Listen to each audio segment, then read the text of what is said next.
Mes amis, mes amours, mes emmerdes. Ça vient d'où ça? J'en sais rien. Ça va toi? Moi ça va extrêmement bien, pourquoi? Parce qu'on va parler d'un mec qui a tout gagné. Premièrement, dans mon cœur, il a tout gagné. Deuxièmement, dans mon cœur, il a tout gagné. Troisièmement, je te donne dans le mille, dans mon cœur, il a tout gagné. Bien sûr. Je veux bien évidemment parler de Charlie Cox, qui a interprété avec brio le personnage de Daredevil dans les séries Netflix Marvel, qui sont aujourd'hui des séries Disney+. Puisque, voilà, fin du contrat Netflix, boum, on récupère tous les droits et on les met sur Disney+.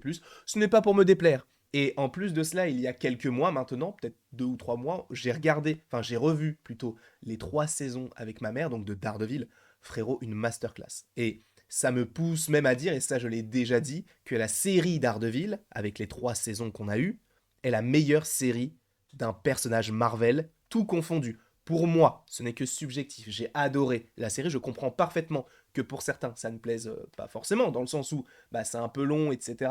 C'est pas forcément des grosses explosions, mais c'est hyper adulte, et c'est le genre de programme qui me plaît énormément chez Marvel, à tel point que c'est mon personnage, pas... Enfin, c'est un de mes personnages préférés, joué par Charlie Cox. Je ne le connais pas dans les comics. J'ai acheté Born Again pour le coup, donc pour me renseigner un petit peu plus sur ce que sera la série sur Daredevil, mais on va en parler bien évidemment en faisant un récapitulatif de tout ce qu'il a fait dans le MCU, ça va être très rapide, et ce qu'il y aura pour la suite dans son avenir, ça va être très long. Donc asseyez-vous tranquillement, prenez du temps, mangez un petit truc, j'en sais rien, faites votre vie, mais écoutez la vidéo tranquillement, t'es peut-être en train de conduire un camion, et si c'est le cas, je t'embrasse. T'es peut-être en train de coiffer quelqu'un, et si c'est le cas, je t'embrasse. Je vous embrasse tous, d'accord? Sauf les méchants. Les méchants, je vous aime pas trop trop. Mais commençons, je ne sais même pas parler, commençons avec Spider-Man No Way Home, bien évidemment. Bien évidemment, il est dans le film. J'allais dire attention, spoiler, mais frérot, le film, il est sorti il y a 7 mois, donc là, à un moment donné, c'est bon, quoi.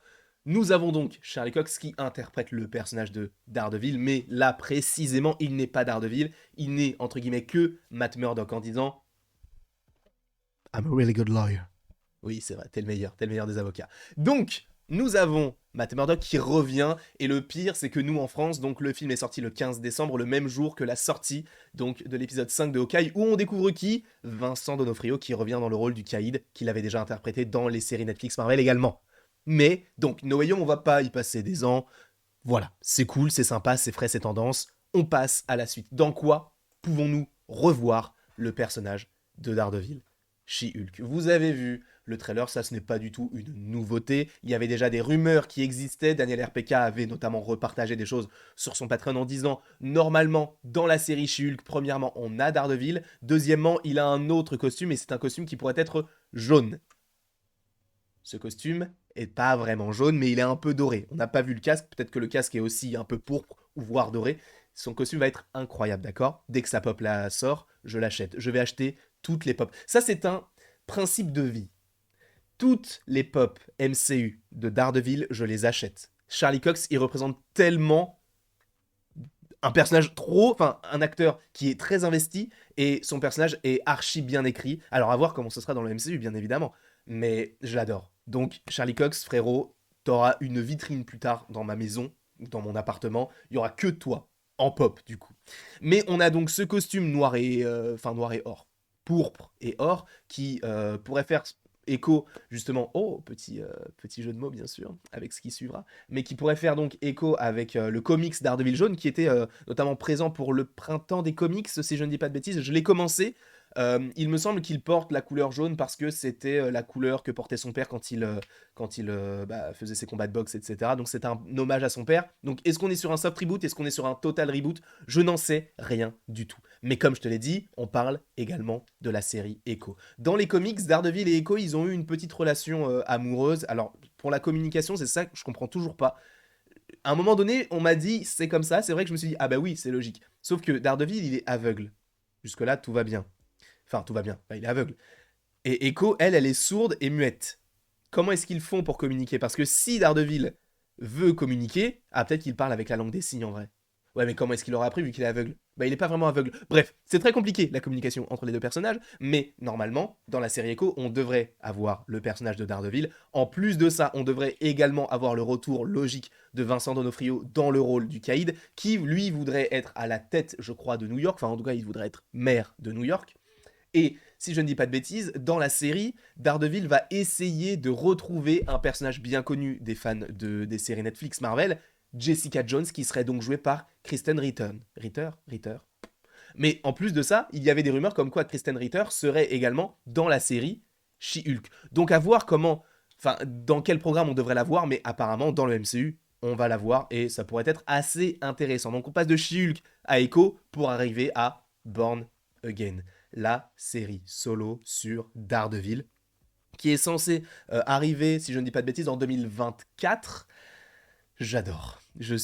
Frère, je pense que c'est la série que j'attends le plus. En fait, elle me fait un peu peur parce que le format de 18 épisodes, ça fait quand même quelque chose d'assez conséquent. C'est vrai qu'on peut possiblement se rapprocher des séries Netflix Marvel avec 13 épisodes. Est-ce que ce sera 18 épisodes je sais pas, on va dire, allez, 35 minutes, ou est-ce qu'en plus de ça, on restera un petit peu dans la continuité des séries qui étaient déjà faites sur Netflix, ou justement on veut rendre ça plus friendly, entre guillemets. En vérité, ça c'est un programme que j'attends beaucoup au tournant, mais je l'attends de fou parce que j'adore Charlie Cox en Daredevil et je vais lire beaucoup plus de comics Daredevil pour justement en apprendre. En fait, j'aime beaucoup ce genre de personnages torturés. Tu me diras, quasiment tous les personnages de Marvel sont torturés, peut-être pas autant que certains des personnages de DC, bien évidemment, mais je suis pas là pour faire le comparatif. Mais beaucoup de personnages Marvel sont totalement torturés et lui en fait totalement partie. Donc j'ai vraiment, vraiment hâte de savoir ce qu'il y aura par rapport au personnage de Daredevil dans cette série. Donc 18 épisodes pour la saison 1. Est-ce que ce sera partagé en plusieurs parties, genre on va dire 3 parties de 6 épisodes qui se baladeront un petit peu dans toute l'année 2024? Pourquoi pas? Ou alors est-ce que ce sera 18 épisodes d'un coup? Je ne sais pas, mais en tout cas, cette série, je l'attends énormément. Et si je ne dis pas de bêtises, donc elle arrive en 2024. Alors, la date précisément, c'est pas Spring 2024, je ne sais plus. Mais en tout cas, 2024, normalement, pour l'instant, pour cette série. Donc, on a parlé de She-Hulk, de Echo, de Daredevil. Donc, son avenir est tout tracé, ça va être incroyable. Mais on a eu une confirmation lors de la San Diego Comic Con de 2022, donc qui s'est déroulé le week-end donc du 23, 24, je ne sais plus exactement. Mais apparemment, enfin, c'est même pas apparemment, c'est qu'il est officiellement au casting de cette série Spider-Man Freshman Year, qui est également, enfin, qui doit sortir également en 2024. Une série donc d'animation, ne vous attendez pas à voir Tom Holland en live action, etc. Ne vous attendez même supposément pas du tout à avoir Tom Holland tout court, puisque visiblement, selon les dernières rumeurs, ce ne sont que des rumeurs, hein, mais je ne dis pas que ça va arriver, mais que ça peut arriver, mais apparemment, ce ne serait pas Tom Holland qui reprendrait le rôle de Spider-Man dans cette programmation, sachant que ça a déjà été le cas dans What If. Ce n'était pas lui non plus qui doublait le personnage. Mais donc, dans cette série d'animation, Charlie Cox sera de retour pour interpréter une autre, entre guillemets, version de Daredevil, qui lui, cette fois-ci, aura un costume noir, avec des teintes un peu rouge-orangé. Alors ça, c'est peut-être la photo qui fait ça également. Alors il a du bleu sur lui, mais en vrai, le bleu, je pense que c'est plus du gris, notamment au niveau de ses poignets, mais je pense que c'est aussi le reflet, tu sais, de la lumière de la lune qui fait son effet, quoi. Donc, Daredevil sera également de retour dans cette série Spider-Man Freshman Year, et en plus de cela, il devrait donc, et il sera donc interprété par Charlie Cox. Ensuite, moi je vous dis, l'avenir de Daredevil, il est radieux, d'accord? Moi je vois Spider-Man 4. Alors j'avais pas d'image belle d'un logo avec un Spider-Man 4, bon, en fan-made, j'avais juste trouvé cette petite image qui est très stylée, je trouve, avec donc la fin de Spider-Man No Way Home. Spider-Man 4 qui, je pense, honnêtement, je vais pas vous le cacher, moi je pense qu'il arrive en 2024.